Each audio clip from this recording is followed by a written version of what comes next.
Hello again, Gills fans, and welcome back to Gills in the Blood TV for our final Monday review of the campaign, as I have a look back at Saturday and what was a really good performance against a side that were chasing the playoffs, Plymouth. Yes, it was a slim chance at kick-off. They needed a 6-goal swing with Charlton, needing them to lose and having to win big. But take nothing away from us, we were first class from first whistle to last. Played on the front foot. Pressed them high, scored the first goal, managed the game correctly, and that's when we've been at our best pretty much all the time since Steve Lovell's come on board. And talking about that man, his quote is coming up on the screen as he is already looking forward to next season. Here it is now.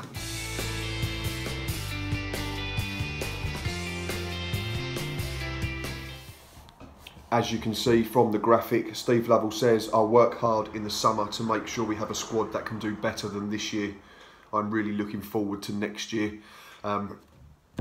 Already planning, he's already mentioned that he's got a rough idea of who he wants to offer new deals to, who's going to be going through the exit door, and players that he wants to get in that are not ours yet. So fingers crossed, like I've already said on previous videos, that we can get it done nice and early and we know what we're working with as soon as possible. It's the best way, I think, for me, if you can hit the ground running in pre-season. He also says it is a busy time for me. The players can go off and do whatever they want and enjoy themselves, and rightly so. But there is a job now to build on what we have got here. We have a fantastic dressing room, and if we can add a number to the group and strengthen the squad, I think next year we will come out fighting and have a good go. He then goes on to mention us as fans and how we've not had it great for the last few years. He's well aware of that and he wants to make that better. So already looking forward to an interesting summer myself. But yeah, just a really good performance. All the goals we scored were really good as well. The first one, Lee Martin assist, cute little reverse ball into Josh Parker, who took it well on the outside of his right foot. Callum Riley was great in the build-up. Second goal, Tom Eve, proper strikers finish through one-on-one, gives the keeper the eyes and slots it in second in the other corner. Third was a really good header. Fourth, decent flick on from Max Amar. For Tom Eves to stoop in for his hat-trick. And Elliot List, I thought, was the best finisher of the game. Really good. Had no right to score from that angle for me. We were right in front of it because we were sat front row and drilled it across the far into the far corner away from the keeper. It was probably the only place in the net he could hit, and it was a super finish. Well deserved. Yeah, and it could have been more. We created plenty of others. Bradley Garmston had one, he drilled down the keeper's throat. Mark Burns should have hit the target when he drilled over. Trying to think of a couple of others. I think Callum Riley at the side netting and drilled one wide as well. So yeah, we were really good. The 2 goals were slightly disappointing that we conceded, bitty soft, but small gripes in what was a really good effort. Inside, there's obviously loads of pictures which you can get on social media as well. Goals galore in thrilling finale is the headline for Luke Cordell's match report, and his final paragraph sums it up quite well, I think. The season ticket brochures were out before kick-off on Saturday, and performances like this one will go a long way to convincing fans to give it another go next season. On this showing, there is every reason to be optimistic. I think that is all we can be at the moment. Obviously, we don't know who we're going to release, who we're going to offer contracts to, because offering a contract doesn't mean that that player is necessarily going to stay. So it'd be an interesting time. I'm really looking forward, like I've already said, to seeing who Steve Lovell brings in it to give us an idea of how he wants to play. But for me, there's been a few rumours circulating on social media since the game Saturday of who may have only been offered contracts, but I think we're not a million miles away from having a really good side next season. I've used the word Stardust probably 100 times on this vlog and this channel over the course of this campaign that's just finished. And if we can get some creativity in, I think we could have a very good season next season. I'm not wanting to get ahead of myself. I think defensively we're really sound. We've got 4 good centre halves. Luke O'Neill obviously still under contract. Bradley Garmston is as good as anything in the division on his day, if fit. That's the big concern there. I think in midfield we look decent as well. I think if creativity, we're going to have to bring in some more. I'd like to see us some versatile wingers maybe. But again, it all comes down to who stays and who goes out through the exit door before we then have to realise who we're going to bring in. But I don't think we're as bad as people make out. The season was bookended by, I don't know, it was a funny one. The middle section was really good. We were absolutely first class from October through till middle of March probably on a whole. We all know that August and the middle of first half of September were absolute rubbish. Then we had that tricky period where we went 9 games without winning towards the end of the campaign. But we ended all right, didn't we? Let's be honest. We picked up a late draw at Bristol Road this week before last, which effectively got us safe on our own. And then Saturday we put in an absolute belter of a performance. And it was, for me, the biggest thing, performance aside, was atmosphere in the Priestfield was absolutely first class. Not just from Plymouth fans, because I know they came down in big numbers, because at the time of booking the tickets they had a sniff of the playoffs. But our fans were brilliant. We sat at the front of the Rainham due to Boz's injury problems.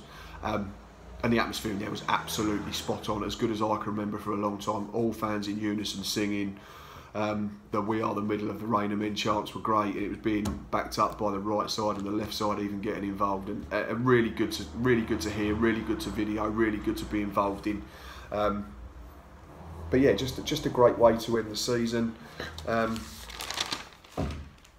What else have we got? Fast start was crucial for Lovell. Like I've already mentioned, we've been at our best this season under Steve when we've got in front early, and then given ourselves something to defend, and we've generally managed games pretty well. I can't remember too many games under Steve Lovell where we've got in front and then lost football matches. We said on the match day live that Saturday was the first time we'd taken the lead in a league game since the 13th of February, and look how it ended out. We ended up winning really comfortably. So yeah, we know what our strengths are. Steve knows what our strengths are. In terms of match ratings, he gave everyone an 8, apart from Thomas Holy, who he gave 7, and Tom Eaves he gave 9. We said exactly the same, pretty much in the ground on the match day live, that if Tom Eaves hadn't got a hat-trick, it would have been really hard to pick man of the match. Mixed emotions for Eaves though. Says that he was happy with his season on the whole, but was disappointed not to get to his 20-goal target.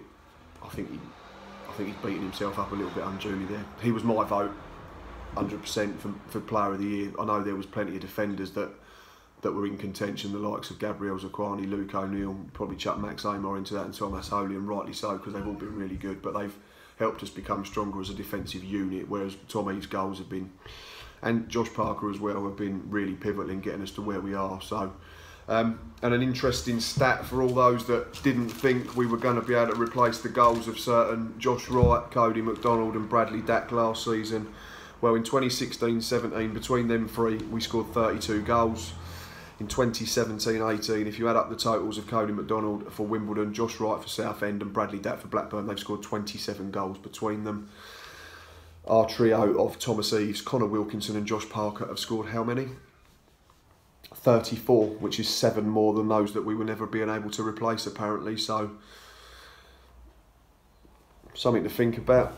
Bradley Dack's obviously the exception in that he's absolutely first class and his level's above all of them players. There's no point trying to pretend otherwise. But as a collective, I don't think we've missed them as we thought we would, as much as we thought we would at the beginning of the campaign. And I think for Tom Eaves and Josh Parker as a partnership, per se, I know Josh Parker hasn't played all his games from right up top, but to see them get 30 goals between them is absolutely first class in a side that generally hasn't scored loads.